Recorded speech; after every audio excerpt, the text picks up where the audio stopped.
Greg Hackett. He said, remember he told him to follow the board down in the tunnel? Yeah. When they shot him?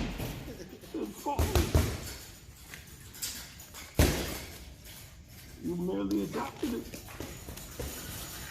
Yeah, we ready. What's good, Jay? This fucking Corona.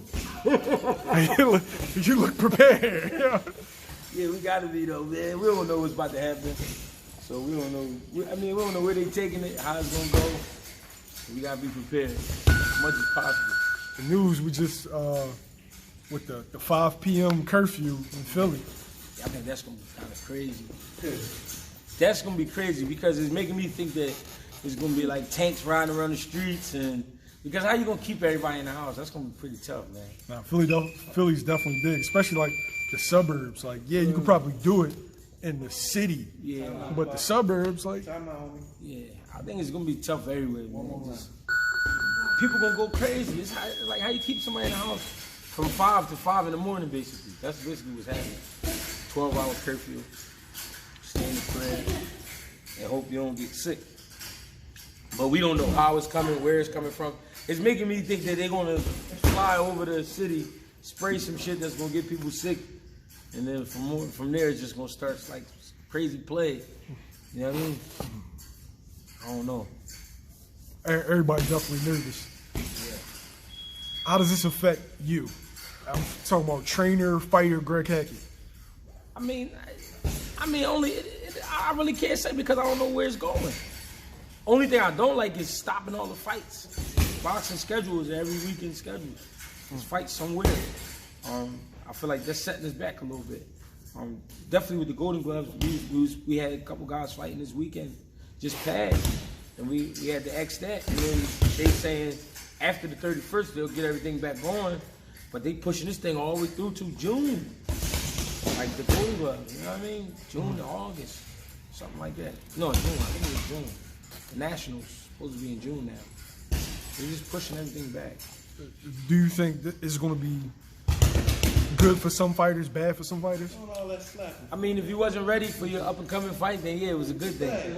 But if you was ready and you was in great shape, you kind of almost got to let yourself settle and get out of shape. Not get out of shape, but you got to just take a couple levels down. You know what I mean? Take it a couple levels down, and then get back into shape for whatever's next. Because the guys who I think Shakur was supposed to fight this weekend just passed, and his fight got postponed to when? So June or May, late May, June. So it's like he's basically doing camp all over again.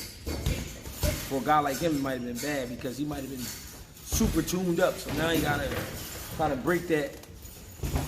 Not get all the way out of shape, but get out of shape a little bit, and then move on.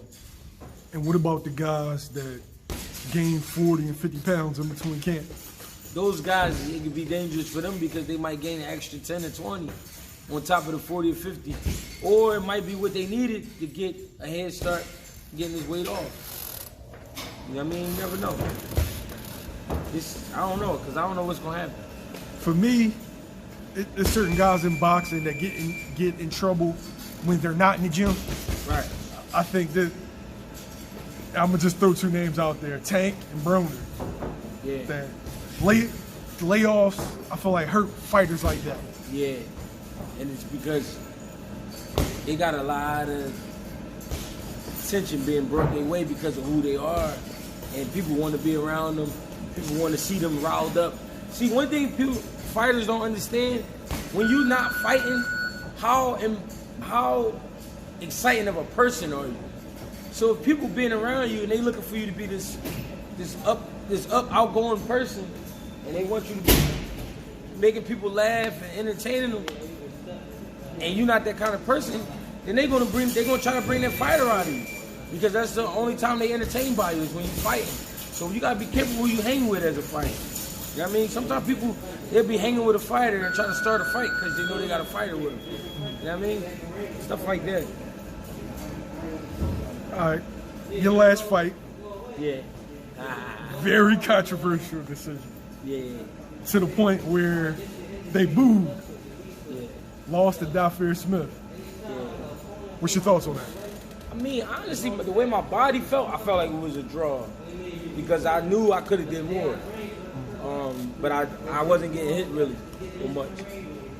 When I come back to the corner, I said to Mike, I was like, yo, I think it's a draw. And then he was like, yeah, maybe.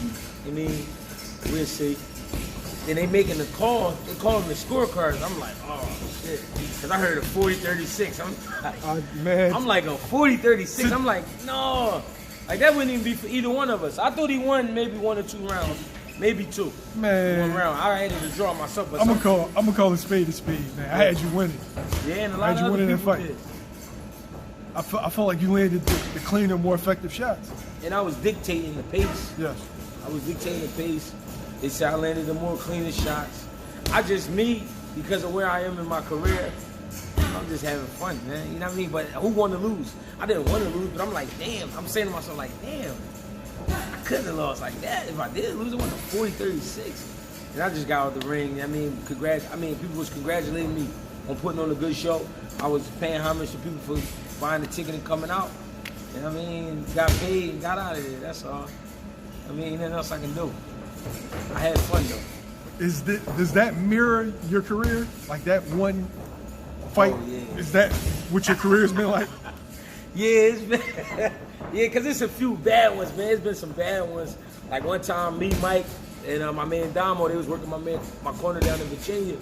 We was fighting a guy named Mario Flores. I mean, we was doing everything to this kid. I mean, beating the body up, beating him with speed, making him miss. We was torturing the kid. We get to the 6th round, I jabbed him to the body. The ref stopped the whole fight and then DQ'd me. And I'm like, whoa. I'm like, how you give me a DQ without a warning? Like, it was just mind-blowing, but it was because, you know, we was getting over on the kid. And I mean, there's been a few other fights like that, too. I mean, we got over Joseph Judah. I feel like they got over a little bit with Jared Hurd, to be honest. I knocked him down in the first round. He never gave me the knockdown. Yeah? Yeah, he never gave me the knockdown. You know what I'm saying? They act like it didn't happen. Ref helped him up when we got back to fighting. I'm looking at my corner like, oh shit. But, I mean, we just, you know, we do what we gotta do. I'll just be having fun, man. So, the former unified junior middleweight champ. Yeah. First round. The business of boxing, man, I tell you. Yep, Jeremy Trussell in Baltimore, that fight. Dustin Reinhold in Connecticut. I mean, there's plenty of them. Plenty of fights like that. What do you feel like made you the B-side? Because the way I jumped in the game, I was in the gym. My coach got a call, like, yo, you got a guy that can fight at 68 in 2 weeks. And I was weighing like 82. And that night I made myself an opponent, but I was really being aware. I just wanted to fight. I was just looking to fight. And I took the fight, lost on the cards. That was another fight I didn't think I lost. I thought that fight maybe like a draw too. But ever since then, I didn't know that I put that in the air that, okay, I'm willing to fight anybody, and that guy will come any given time, but he's gonna be B-side. I had people saying they would help me with my career, but they wasn't giving me the blueprint. So I wasn't trusting it. Because I wasn't about to give somebody 20% of my money and have them do nothing for me and me fight the same type of fights. So it just didn't make sense. To me, it was looking like they just wanted a guy who had heart, who was willing to fight anybody, and was gonna make money off of it. I wasn't gonna be that guy. If I was gonna be that guy, I was gonna be that guy for myself, you know? It's funny, that was your mentality as a fighter, but you're completely different as a trainer. Yeah. You're very careful and calculated with how you do things. Yeah. As a trainer, I ain't trying that. You can come in here and tell me you need money because your house about to get shut down, you're about to get kicked out or whatever. I'm like, I don't care, bro. I'm not letting you take any old fight. You know what I mean? Now, if it looks like we can pull it off, let's take it. Or if it's in our favor, let's take it. Even with my guys I do have that fight on the B side, I don't let them take any fight. You know what I mean? Because I know better. Especially going into guys' hometown. We don't have no shot unless you knock a guy out.